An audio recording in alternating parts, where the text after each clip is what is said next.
মাসুদ কামাল ভাই, আসতে চাই যে সরকারের ভূমিকা, নির্বাচন কমিশন, আইন শৃঙ্খলা পরিস্থিতির প্রসঙ্গ নিয়ে কথা বলছিলেন।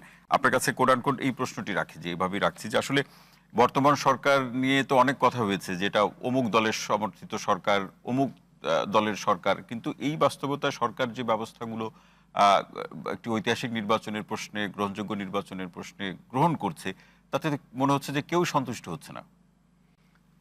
আমি তো দেখি না আসলে, আমি তো কাউকে বলতে শুনি নাই যে আমরা খুব সন্তুষ্ট।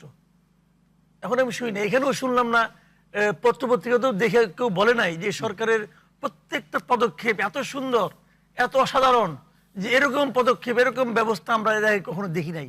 এরকম কাউকে বলতে শুনি নাই ভাই পর্যন্ত। আমি সবাই সন্দেহ। এখন ঘটনাটা জানেন, জি, আগে কি হতো, আগে অনেক সময় হতো কি, যে সরকারের উপর মানুষ সন্দেহ করতো সরকার বোধহয় কোনো জায়গায় পক্ষপাত দুষ্ট আচরণ করছে।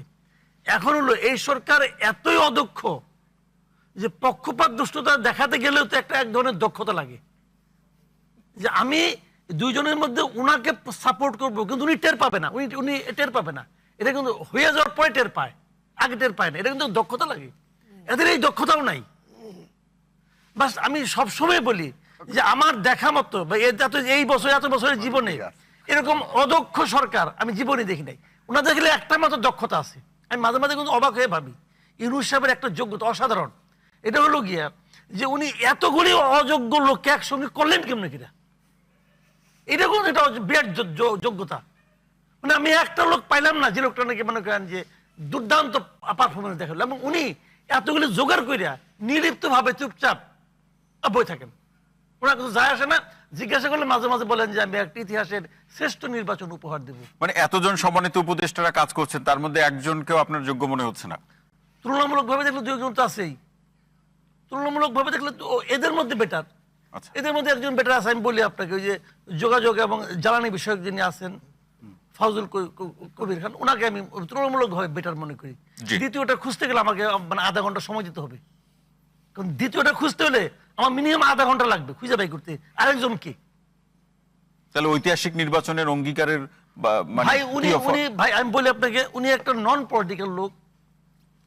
আমি ইউনূস সাহেবের কথা বলতেছি। জি, বলুন। উনি এটা তো একটা ইলেকশন, তো একটা পলিটিক্যাল অ্যাক্টিভিটিস না, এটা একটা পলিটিক্যাল কাজ। এই পলিটিক্যাল কাজটা কিভাবে মানে গুটে আনতে হবে, এটা ওনার যোগ্যতার বাইরে এটা। এবং উনি এটা মানে এখন পর্যন্ত ওনার সুবিধাটা কি জানেন, প্রত্যেকটা পলিটিক্যাল পার্টি ওনাকে সাপোর্ট দিয়ে যাচ্ছে। সবাই কিন্তু মুখে মুখে বলে ভালো হচ্ছে না, অমুক হচ্ছে না, তা কেউ কিন্তু বলে না যে তুমি অযোগ্য, কেউ কিন্তু এর উচ্চারণ করে না। দুই একটা আমাদের মতো দুই একটা পাগল ছাগল করে, আর কেউ করে না কিন্তু। সবাই তাদেরকে বলে ঠিক আছে ভাই কামটা সারেন। ওইটা হয় কেন জানেন, বলি ঘটনাটা।